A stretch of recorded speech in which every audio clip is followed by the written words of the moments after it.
Hello, welcome to Punk Rock Show Off. I'm Brandon Judd. This is the last video in a series of albums celebrating anniversaries in increments of 5 in 2024. All the other videos focused on a single year. Those were albums turning 45 all the way up to 20 in 2024. Now, this one is a little different. I decided to combine the anniversaries for 15, 10, and 5 years. That is because a lot of the bands I'm into, they're very long running. They're getting older. Maybe they're not as prolific. Maybe they didn't release a lot of albums. I assure you, I still listen to new music. I have new records. But there just wasn't enough in the collection to warrant single videos for these anniversaries. So this is where I talk about the caveats. Punk with an asterisk. There's a lot of stuff sort of outside of the punk genre here. It's punk adjacent stuff that I think is punk rock, at least in the ethics and the way they approach their music. The other caveat, it's got to be stuff in my collection. If it's not in my collection, I'm probably not going to talk about it. This is a show-off channel. This is glorified show and tell. So I have to have it. Otherwise, I have nothing to show for it. So let's kick things off. Albums turning 15 years old this year in 2024. We have, starting off, Propagandhi, supporting cast. This is their 5th album. This is my favorite album of theirs. What sets it out over the top, apart from others, is Night Letters. That song goes hard, especially when they play it live. I love it. Also, plenty of great artwork on Propagandhi albums. They have a really nice aesthetic going. I hope they stick with it. Up next, NoFX, Coaster. Now you're going to say, hey, Brandon, that record, that says Frisbee on it. That is because only the CD version is called Coaster. The vinyl records are called Frisbee. Thought that was a fun thing. Also, something to note, when NoFX puts out an album on vinyl, CD, and cassette, oftentimes there are different mixes of songs on the different formats. That's how NoFX gets collectors real hard. Anyway, this album, pretty great all the way through. It is solid NoFX. There's not much bad I can say about NoFX, even as they continue their long-running career, which apparently is coming to an end, they say. I saw them on the final tour last year at Columbus, Ohio. The Punk and Drublic Festival stuff that they had going on. Still good. I would be sad to see them go. I don't believe them. I don't think they're actually going to stop. I think it'll be, after the final show, I think it'll be less than a year or two before we see them back at it again. Quote me. Up next, turning 15 is Every Time I Die's new Junk Aesthetic. This is their 5th album. I love this album. When I got it, I listened to it over and over again, as I'm wont to do with bands that I love.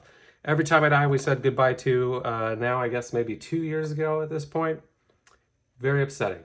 Still hurts to this day. Their side projects, they're good. They're not really doing it for me as far as getting to the same level as Every Time I Die. But the artwork is by the guitarist Jordan Buckley. Amazing aesthetic that he gave this band when he was doing art for them. It's all sort of gross. It's gross looking stuff. There's artwork for every song in the booklet. This is a great album to go with it. 10 out of 10. And for the last batch of albums turning 15 in 2024, Rancid, Let the Dominoes Fall. Now, this was a long break between albums. There was Indestructible, which came out in 2003, which celebrated 20 years last year. And then this one was released like 6 years later. This one had some new choices, I would call it, for them. You hear Matt Freeman on here kind of rapping a little bit, and I Ain't Worried. I actually thought that was pretty cool. I saw them 1 or 2 times on this tour. Honestly, classic Rancid, makes you feel good, warms the heart. Now, we are to albums celebrating their 10th birthday in 2024. Making another appearance on this video is Every Time I Die from Parts Unknown.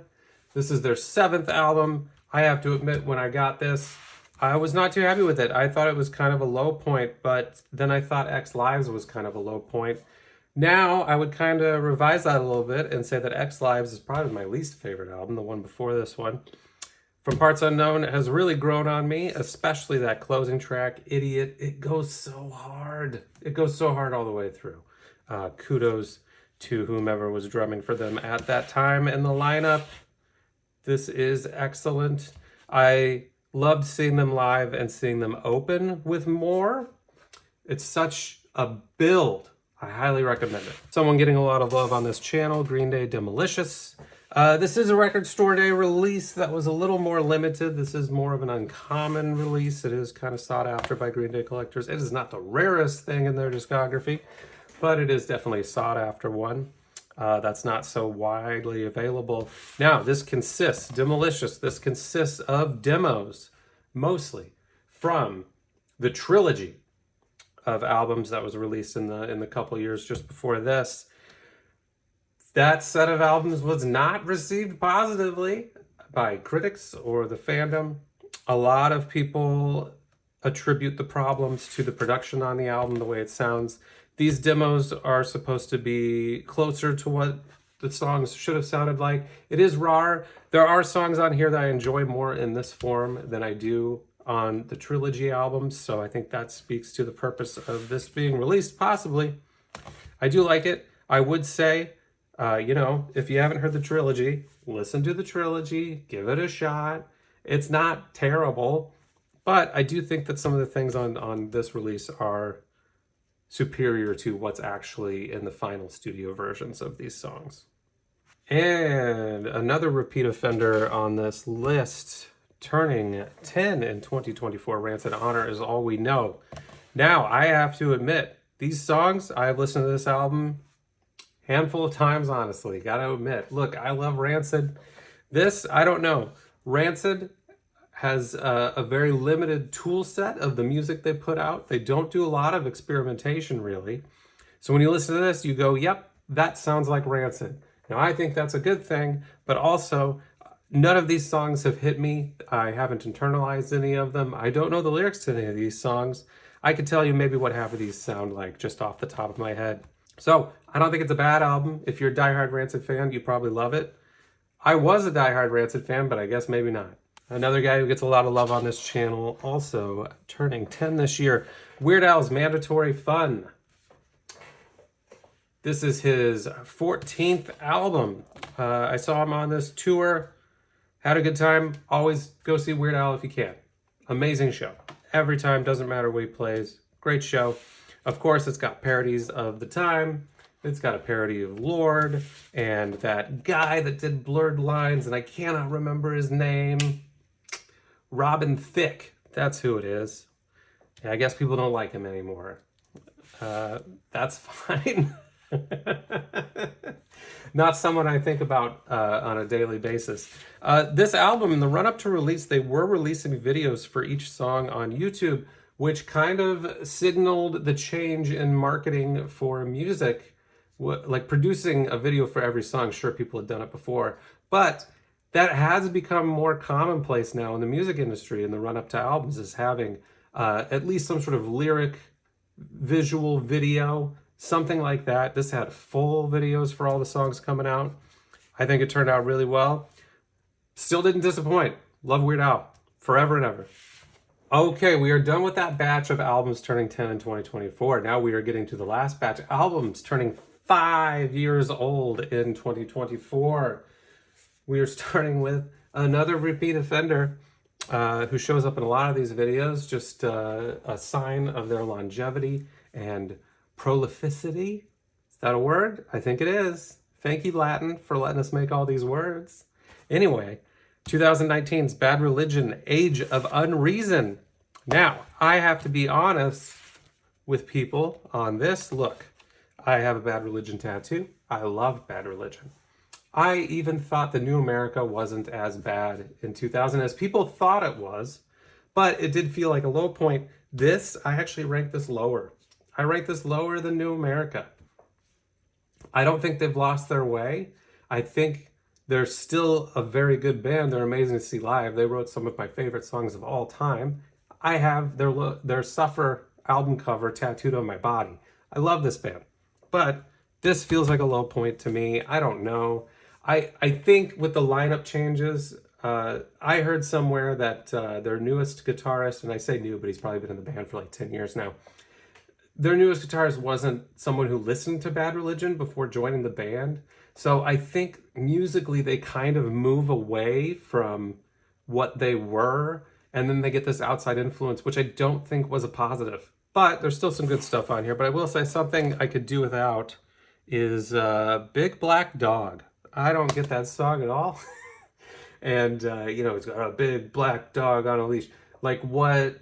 I don't know. It doesn't sound cool to me. I don't know. The symbolism there, whatever. Either way, Bad Religion. I'm not going to complain about them too much. Now, this is going to throw off your punk definitions. Mine too, really. Ghost. Sometimes a controversial pick when they come up. Mostly people saying Ghost isn't metal, and let me tell you this. Yeah, I think Ghost isn't metal, but I'll tell you what they are, is merch. And that's another video I'm working on because I love Ghost. I've seen Ghost 10 times now, and I own so much Ghost merchandise. I've got so much of the different vinyl variants, all the rare stuff. I've got the toys. I mean, a band with a toy line, a whole toy line. It is not just like, yeah, we released figures one time. It is a constant, ongoing thing. Thank you, Super 7. You're the reason that I have credit card debt. Anyway, this one, Ghost. 7 inches of Satanic Panic. Now, if you're unfamiliar with Ghost, this might confuse you, but these songs are from the 60s. No, they didn't cover songs from the 60s. These are songs recorded by Ghost in the 60s by the original lineup of the band. Now, asterisk on that, it's the same people. It's the same people. They weren't recorded in the 60s, but in Ghost lore, this was like the first clergy. And I could talk about Ghost lore. Maybe that's another video. Other people have done a better job. Go check out their videos on Ghost lore. Either way, the story behind this is that these are songs that Ghost recorded in the 60s. And so they sound that way. And so for me, when this came out, I didn't care about it much. I thought it was just like a cool thing for the lore, just like a cool side thing.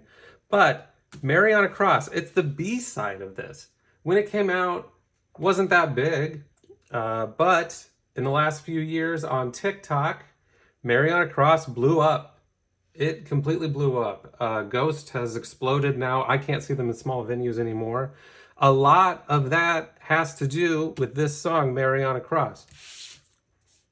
Now this, I actually bought several copies of it as a collector. This is an original one. But a bunch of those copies, a couple years after this song came out, I just sold for like, I think $5 a piece. And then in the last few years, the original presses, before the reissues came out, were blowing up to like $100 a piece. And then I ended up having to bite the bullet because I realized I had sold all mine. I only had like a 12-inch version and a different box set of the album that came out around this time. But I had to bite the bullet. I had to buy another one. I realized that I did not have an original anymore, so I had to get it. Last but not least, turning 5 years old, again, another one, punk with an asterisk. Look, I think it's pretty punk rock to play traditional Mongolian instruments and be a metal band with Mongolian war chants. It's pretty amazing. I saw the Who, it's hard. I don't know how to pronounce it. I can't pronounce the names of the instruments that they play. Sorry, I'm uncultured. So I'm at Riot Fest 2018 or 2019, I forget, but I start hearing, and this is going to sound bad, I start hearing what sounds like cavemen chanting. And it sounds guttural. It sounds amazing. It sounds powerful. There's these heavy like war drums beating. And so I walk over to that main stage at Riot Fest. It was like in the afternoon. And I see this band for the first time. And they are amazing. I stayed for the whole set. I loved it. I got to see them later on. It's amazing to see. This is a new, different thing that I really enjoy. So I wanted to highlight that. This is 5 years old now. They've put a follow-up out. I think it's just as good. But this one, I keep coming back to. Also, their artwork and aesthetic is always looking really cool. I mean, I haven't seen a lot of metal bands with sort of like an Asian aesthetic of like samurais and stuff. Yeah, you're going to tell me about Iron Maiden's Senjutsu or whatever. Either way, this is cool. And I wouldn't even say it's a gimmick. I mean, it's their culture. It's just, I don't get to hear a lot of that often. You know, that's not in the mainstream. So this is an exciting album that I think everyone should pick up. So that does it for Punk with an Asterisk albums in my collection, turning 15, 10, and 5 years old in 2024. And this will be the last one, I promise. But you can stay to the end of the video. You can check out a playlist with all those other anniversary videos in it. Subscribe to my channel. You can follow me on Instagram at Punk Rock Show Off. That's my favorite social media place. If you have to have one, it's Instagram for me. Check it out. But argue with me in the comments about what should or shouldn't be on these lists or what punk is. I'm happy to have those discussions. So until next time, au revoir.